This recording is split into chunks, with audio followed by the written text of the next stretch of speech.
on met en place ce média qui a plusieurs thèmes. L'idée, c'est d'avoir cette équipe de jeunes qui ont envie de travailler là-dessus et qui vont pouvoir aussi bien travailler avec les reportages télé qu'avec des reportages radio pour pouvoir à un moment donné dire quelque chose à quelqu'un.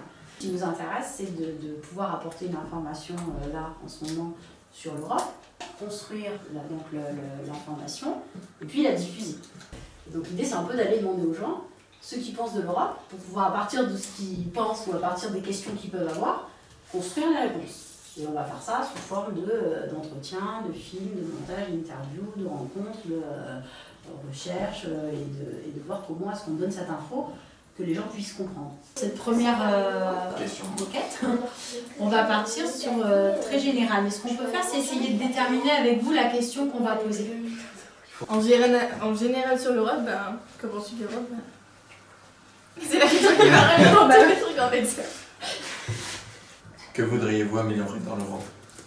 Si tu sais pas ce que c'est l'Europe, tu peux pas demander qu'est-ce que tu veux améliorer dans l'Europe. Oui, mais ça c'est une question secondaire. La question c'était que voudrez-vous savoir ou apprendre sur l'Europe? C'est vrai que quand même, si on sait pas ce qu'ils veulent apprendre et que comment on peut faire un reportage qui va les intéresser. Ce qui n'intéresse pas à la base, c'est la plus grande partie.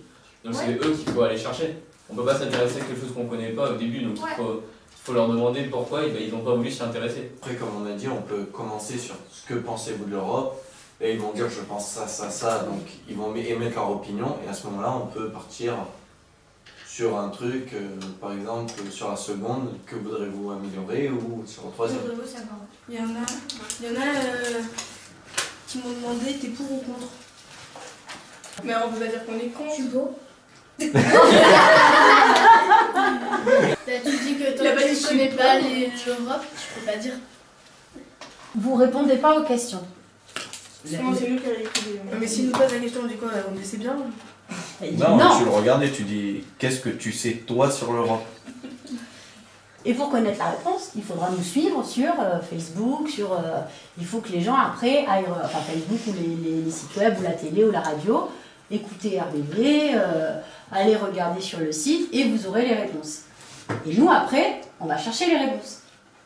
C'est-à-dire que par rapport aux questions que les gens vont poser, on va bien leur répondre d'une manière ou d'une autre. Il ne faudrait pas le mettre dans un site exprès parce que, à mon avis, si c'est plus les adolescents qui vont les faire connaître l'Europe, ils ne vont jamais s'amuser à chercher sur leur moteur de recherche Facebook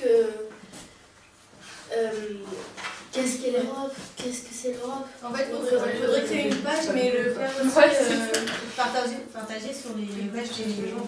Voilà, par exemple, si vous créez une page, exactement. vous nous envoyez le lien et nous, par exemple, on partage. Et là, déjà, la page sera un peu plus... Exactement.